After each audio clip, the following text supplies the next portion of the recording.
ఇది ఇంకొక పెద్ద ప్రమాదమైన పరిస్థితి. ఒక వ్యక్తి యొక్క అహంకారం, ఒక వ్యక్తి యొక్క చేతగాంతనం. ఎన్నో సంవత్సరాలుగా మన వ్యవస్థలన్నీ కూడా స్ట్రీమ్లైన్ చేశాం. రైతుకు పంట నష్టమైనప్పుడు పంట బీమా అనేది చాలా ముఖ్యం. ఆ పంట బీమా రైతే పెట్టుకోమంటే పెట్టుకోలేడు కాబట్టి over a period of time establish చేసింది. కేంద్రం, రాష్ట్రం, ఫార్మర్ ముగ్గురు కలిసి ఇన్సూరెన్స్ ప్రీమియం కడతాం. అవన్నీ కూడా ఎప్పటికప్పుడు రికార్డ్స్ అన్ని అప్డేట్ చేసి క్రాప్ కటింగ్ ఎక్స్పెరిమెంట్స్ కూడా చేస్తారు.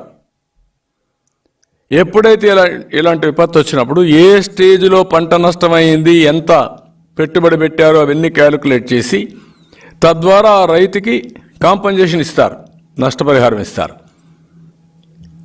ఇప్పుడు నువ్వు కట్టలేదు 4 ఏళ్ల నుంచి, జస్టిఫికేషన్ లేదు అంటే ఎవడు నష్టపోయాడు? రైతు నష్టపోయాడు. ఏం చెప్పారు ఈయన? నేను పెడతా, నేను సెపరేట్ ఇన్సూరెన్స్ కంపెనీని పెడతా అన్నాడు. కొండ 4 మందేస్తే ఉండే 4 పోయినట్టు ఉండే వ్యవస్థను సర్వనాశనం చేసి రైతుల్ని గోదావరిలో ముంచేసే పరిస్థితికి వచ్చాడు. అదొక పెద్ద శాపంగా మారింది. ఇవన్నీ కలిపి కనీసం ఈరోజు ఇంత పెరిగిన తర్వాత కాస్ట్ పెరిగింది, అగ్రికల్చర్లో అన్నిట్లో పెరిగిపోయింది. నేను చాలా స్పష్టంగా 2018 కానీ 14 కానీ ఉదుహుదు కానీ తిత్లికి కానీ నేను చాలా క్లియర్గా ఒక ప్యాకేజ్ ఇచ్చాం.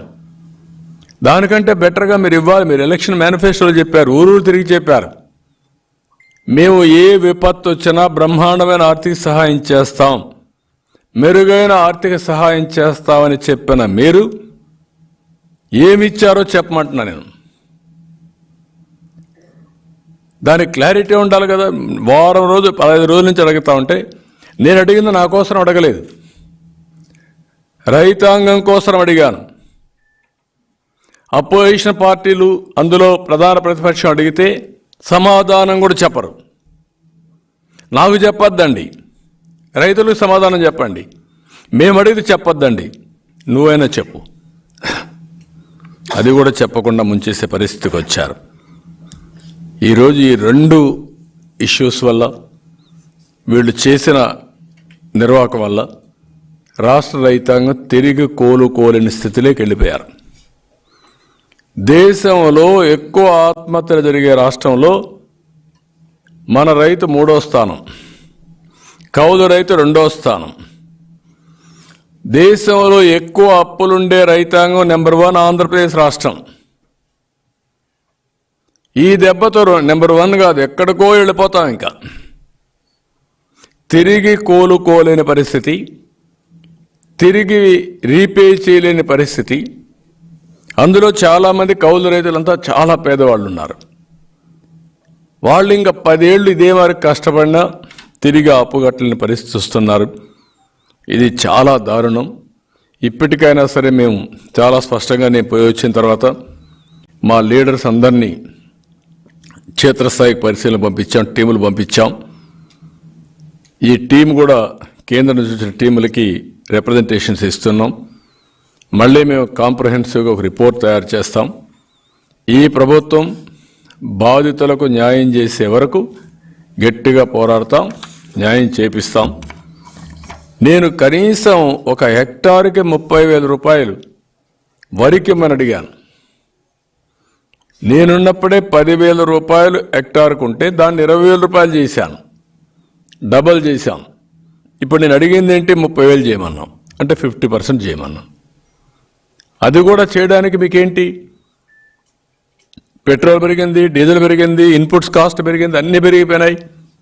అది చేసే పరిస్థితులు లేరు. ఆ రోజే ఎవరన్నా చనిపోతే 5 లక్షలు ఇచ్చాం, ఈరోజు 10 లక్షలు ఇమ్మంటున్నాం.